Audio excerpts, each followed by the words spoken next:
welcome to my YouTube channel. Today we have a very special guest. We have Chris Litswele. Am I saying it correct? Correct. It's not Litswele, it's Litswele. Litswele. Okay, all right. Sorry for that. Yes.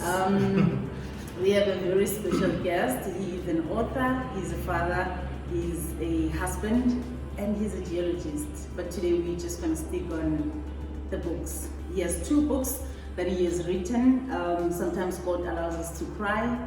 I know you are in a very difficult space when you were writing your first book. Tell us about your book.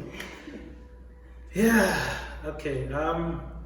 Like you said, very difficult space, and I think writing the book allowed me to, sort of get out of the space, have a bird's eye view. December 2015, I unfortunately lost my job.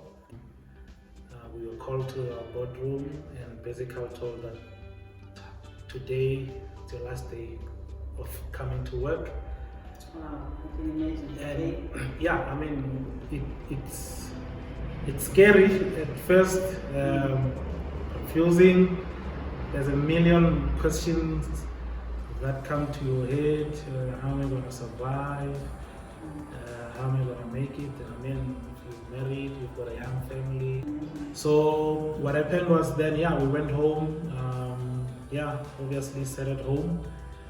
But I found myself every morning having to wake up and write my feelings, put my feelings on paper. I think I just needed an outlet.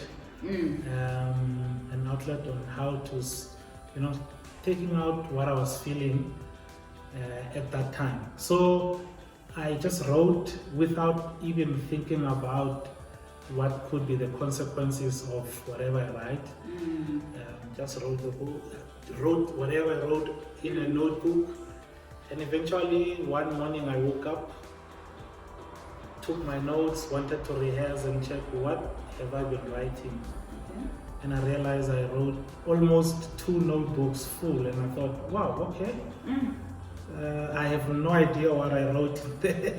Because remember, when you are in that zone, when you're in that space, it's a bit, you just wanna let out whatever is bothering you. And so after that I got the time to sit down and read and crystallize the notes, and I realized that actually I've been through a journey of healing without noticing.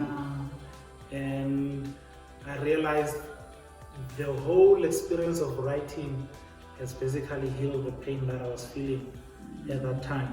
It took me about 8 months. So obviously in that process I was sitting at home without work.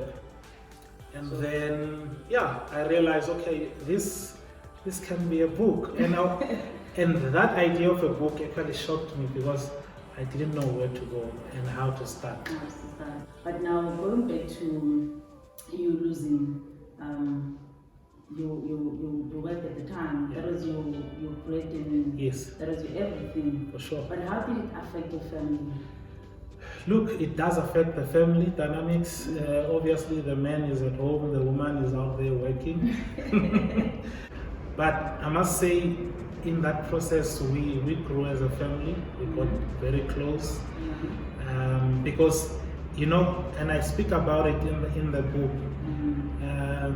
If you really want to test the strength of your relationships, get into travel. That experience will determine how strong the bonds of your relationships are. Because, I realized even the people that I used to converse with on a daily basis, the number started dwindling, and I said, okay, all right. What is doing something for? Some people I would call and just to say hi. I haven't spoken to you in a while, but they wouldn't answer the phone calls. They wouldn't retain your phone calls. And you realize, the people that have got my back, it's my family, the family that I have. You know, my wife, we had one child at the time, now we've got two. But having people that appreciate you and encourage you, my wife praying for me, encouraging me.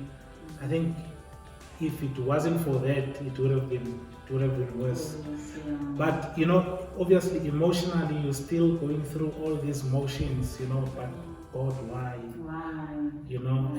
And I think that question is one of the biggest questions. If you answer that question, your walk with God just changes immediately.